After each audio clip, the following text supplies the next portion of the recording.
Like that, nigga. Let's go. Flu time, boys.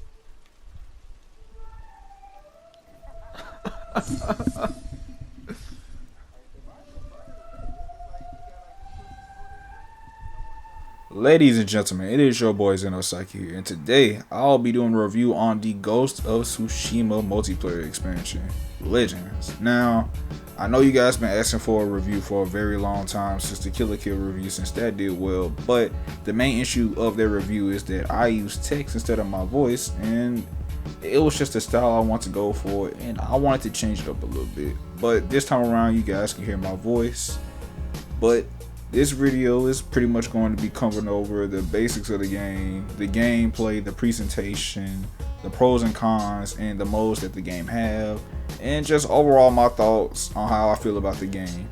Spoiler alert, it's good, very good. I'm gonna just talk all about it. You're gonna hear me praise this game a lot, but I'll try to be a little bit less biased as possible. Don't quote me on that. But other than that, man, let's go ahead and start this intro. Let's go. Once, I wrote the history of Tsushima. Now, I write the battle for its survival. Now, before we get started on talking about the gameplay aspect, I do want to just have like these little small notes that I do want to tell you guys. For starters, this expansion is free. You don't have to play through the story mode. It's free. You can just, as soon as you buy the base game or even have the base game for Ghost of Tsushima, you can immediately play the multiplayer. There's no microtransaction bullshit, so you can earn your way up, get gear and cosmetics. And along with that, if you do play the story mode, this game does reward you. Now, certain cosmetics can only be unlocked through the story mode, but you can also earn costumes and masks through the multiplayer modes as well, and they all transfer. So now for the gameplay aspect, we have 4 unique classes. You have Samurai, Hunter, Ronin, and Assassin. Each class shares the same gear, but their cosmetics and techniques set themselves apart from one another. Alright, for Samurai, they deal the most melee damage. They are also able to parry arrows, and certain perks with that, you are able to even have a bigger parry window depending on how low your health is. They can also regen health from enemies. They also can use an unblockable move that does cost 1 resolve, which is pretty much your meter in this game. Samurai also has a really fast attack that can range from 3 to 5 hits depending on what perk you use. The Hunter focuses more on range attacks with the bow. They have the best range of hell. They have the best damage for range. I find them to be a little bit technical compared to most classes. They mainly rely on stunning, poisoning, or exploding arrows to pretty much take down the enemy.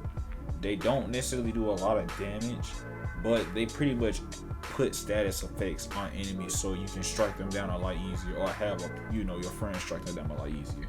They also have auto aim ult that's pretty much it does some good ass damage. So whatever enemy that you see, it can lock onto either 3 to 5 enemies depending on your perks that you use for that class, and it's really good.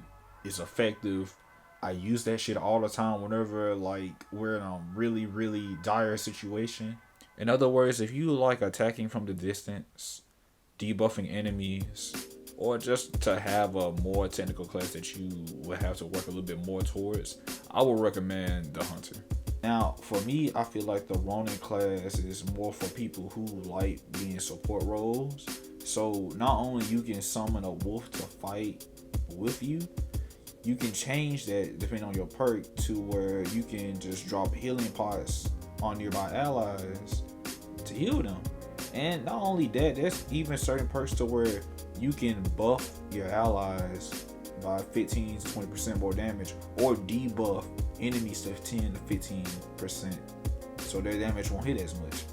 The cool thing about this is the Ronin can, for his ult. Now his ult, for the most part, his ult can vary from it's still the same. You can revive any ally that's down, and it's really good for a lot of really rough situations in survival.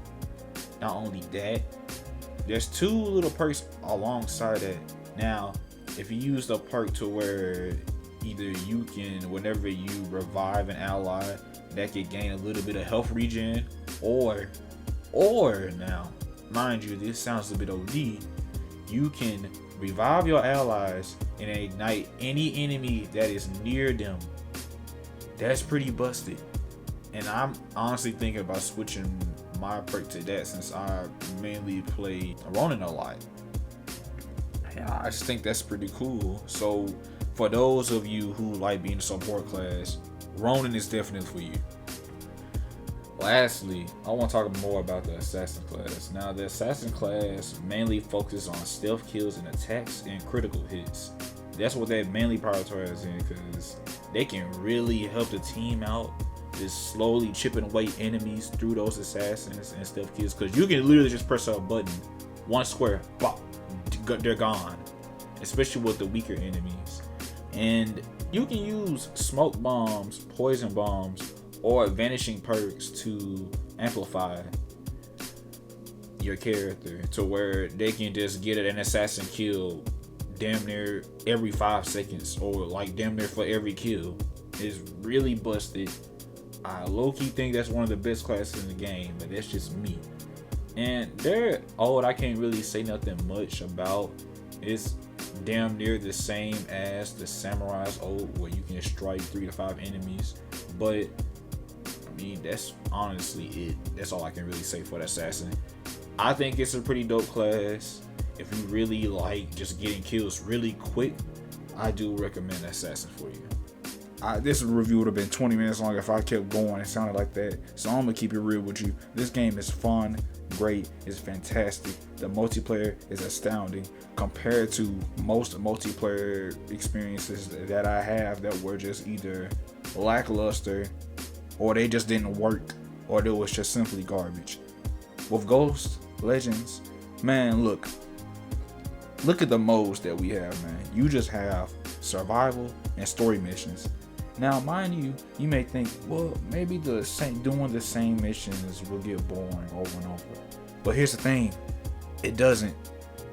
You see, this game has 3 sets, well, technically 4 sets of difficulties. 4 is the in-game difficulty, which I will get to in a little bit. So you have bronze, silver, and gold for all modes. And the thing is, when it comes to the story missions, they're very, very different from one another. Even though you may have the typical, oh, you have to defeat this big baddie, but the objectives to get to where you need to be will change depending on the difficulty, and especially with the different enemy varieties, where they'll keep you on your toes in the later difficulties like silver and gold. And not only that, once you start playing the silver and gold quest, you will start to have extra objectives that you can get for not only more currency, but for more rare items, which I really do dig. Man, there was even a time where, hell, in gold, me and one of my homies were playing through the story mode, and I mean the story missions, and we end up getting everything done. Now, mind you, it was difficult as hell, but we managed. So now survival is pretty much my favorite mode by far in this game so far, until raids come out. But the thing is, you and 3 other players will pretty much be controlling 3 bases, and not only that, like, let's say, and the thing is, it varies depending on the difficulty, because you'll get more waves, more loot depending on the difficulty, like I said earlier. But the cool thing is, as you are defending the said bases, you will earn points to get perks to fight off different enemies, such as, like, you can get a bear, a wolf, regen health, regen all ammo, or even like ignite any enemy that's near a ghost. Which, oh my gosh, it's super fun. I can play this crap for hours, honestly. Now, the thing is, there will be times where you will literally like there'll be too many enemies to overcome you, and you will lose a base.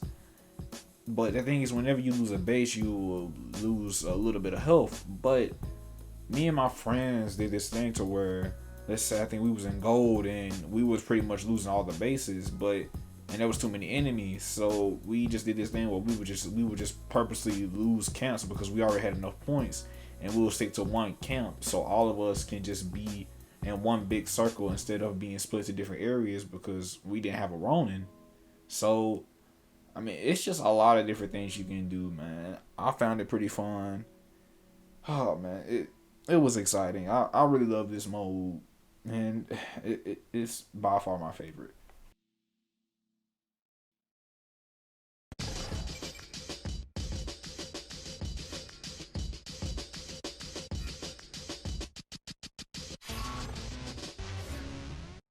Well, overall, I'll give this game an A.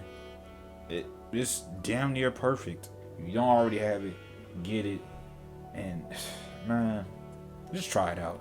I think you guys will love it. If anybody who is even skeptical about the game, but other than that, man, if you guys do like these sort of videos, leave a like, or leave a comment, or better yet, hit that little subscribe button, man. I love working on these type of videos, even though they'll take a little bit more time than most videos that I put out, but they're fun. And hell, I'll do it even with the new Watch Dogs Legion.